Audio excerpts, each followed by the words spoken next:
the Hamtramck Singles Classic Open in Westland, Michigan at the Vision Lanes Bend Davis alongside Craig Elliott. Craig, boy, that is not the way you want to start for John Rakoski. Yeah, right into the action. Rakoski starts out 7-10 the first side. He chose to start over there. Brett Angelo, the 5 seed, Rakoski, the 4. And that's not the start he was looking for, unfortunately. Can he bounce a pin? Oh, no, he can't. Rakoski's been on fire today, as we've documented. 2-0 both matches. Undefeated, making his run through match play. As a 24 seed, the final qualifier into match play, and here he is bowling the stepladder final. And both these players looking for their second title here on this Pba50 Tour. Rakoski had a nail biter with James Campbell to punch his ticket into face. Dave Wadka, our number 3 seed. Number 2, Troy Stuss. And all roads lead to the number 1 seed, Jason Couch. Another 7-10 back-to-back on different lanes. What is going on here in Michigan? Wow. That's all I got. Just wow. Have you ever seen that before, Craig?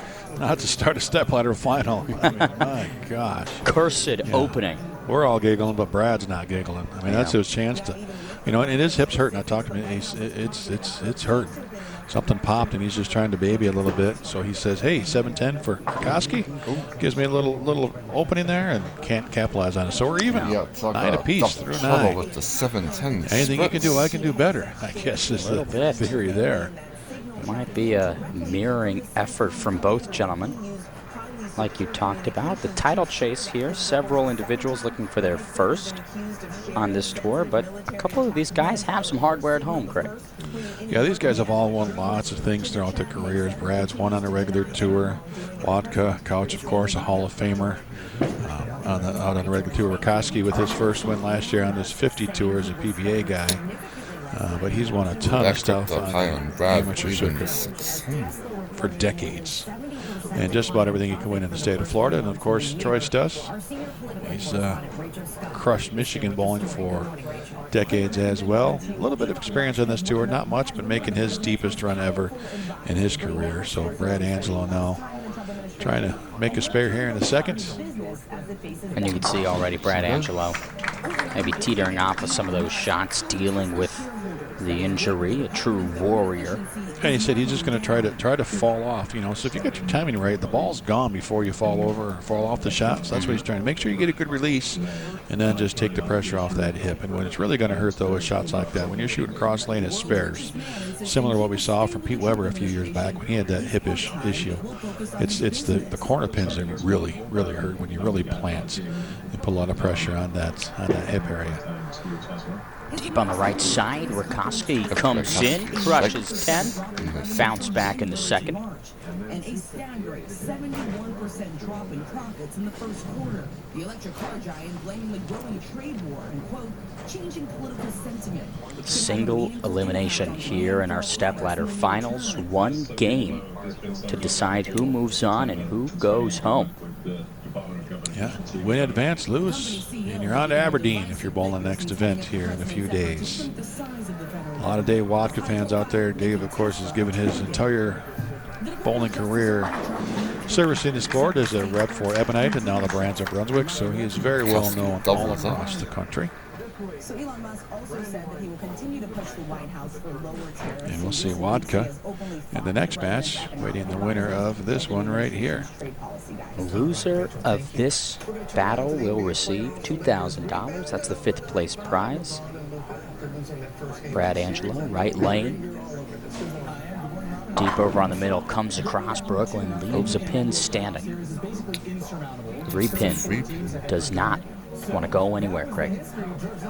It does not. It's going to have to knock it down with the ball here on this spare attempt. But I think the question is, can Brad make it through, 3 games here? He's going to try.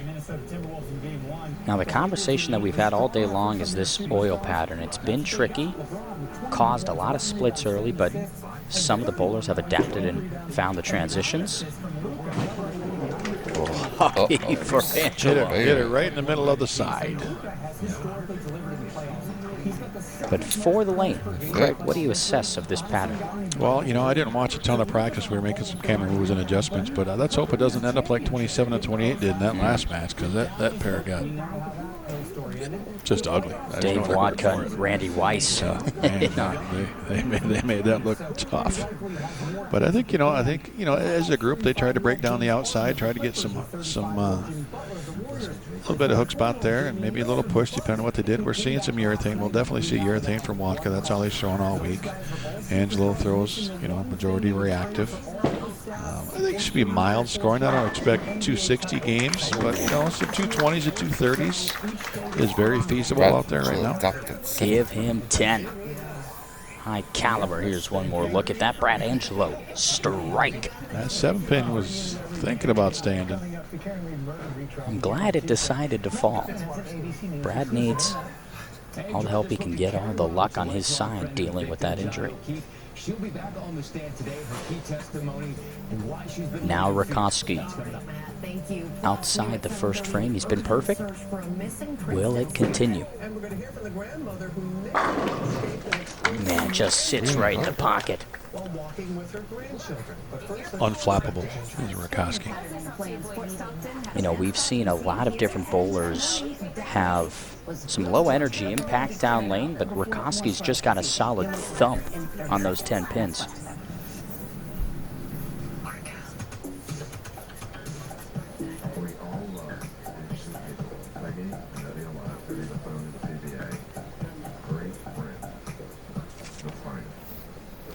Rakoski made his way through.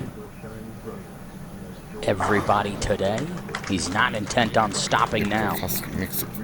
And these players know that once John starts striking, man, you buckle up, because he strikes in bunches.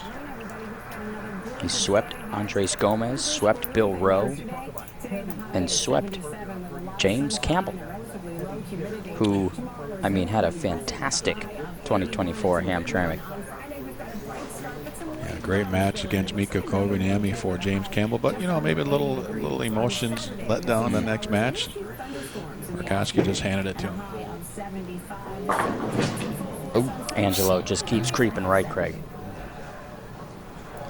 7-10 to a 9-pin on that lane. Is there an adjustment that you're observing that could be beneficial for Brad Angelo? The 7-10s are usually never a bad shot. He's just got to figure out how to strike. I think it's more forget about what's going to happen to the shooting pain in your hip when you plant. It's going to happen no matter what. It's tough to block out.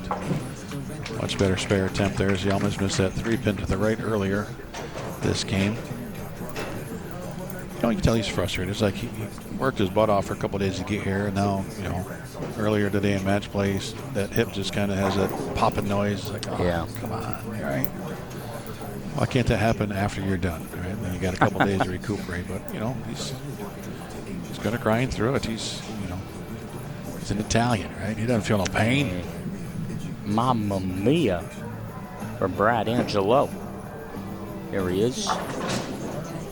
Give him 10. Big 6th frame for BA.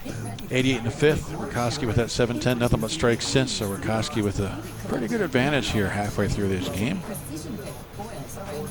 Man, this is just business as usual for John Rakoski. Rinse and repeat in order to proceed through.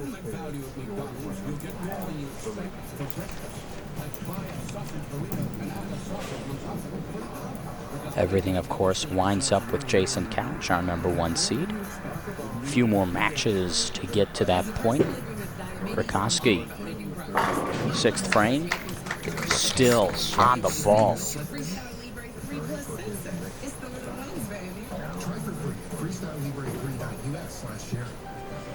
First place prize, $7,500. A lot of bowlers came out to Michigan at the beginning of this week. Only one can raise that coveted top spot. They were just a few entries shy of a full field. A lot of the other Pba50 events have already sold out over the next few months. The Masters, one of the notable ones, it's got a big waiting list. The Village has got a waiting list, but you know what? We're going to crown a champion here at Visit Lanes before heading to Aberdeen for the next stop. A little bit of humanity displayed from Rakoski. Not as impeccable as those first several shots on this lane. And that was just a flat tug, missed it left.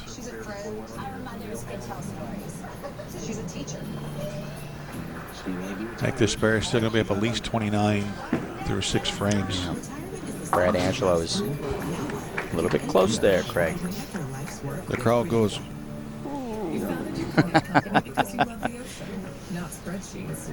Brad's sitting there thinking, I need more of that. Give me some honey and sugar on this right lane. Well, Angelo just got to bear down, block out the pain, throw some strikes, and again hope that Rakoski gives him an opening. Time to bite down on the hypothetical mouthpiece here, Brad Angelo. And again with chunk of leather on. There you go. Aces. That frame takes it over to the left. Last time he shot on this, it was a strike.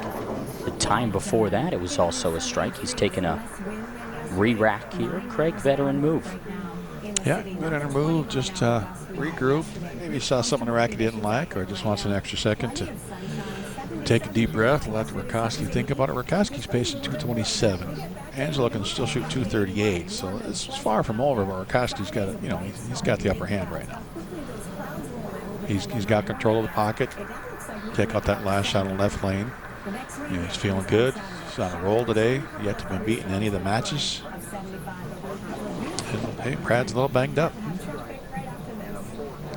Held together by optimism, Band-Aids, and a pretty dang good bowling ball. Brad Angelo's hopes still alive here at Vision Lanes. But he needs big results. 8th frame. Backswing high, comes down with some speed. Give him 10. Nice free ball. You can tell Brad Angelo's just grit in his teeth here.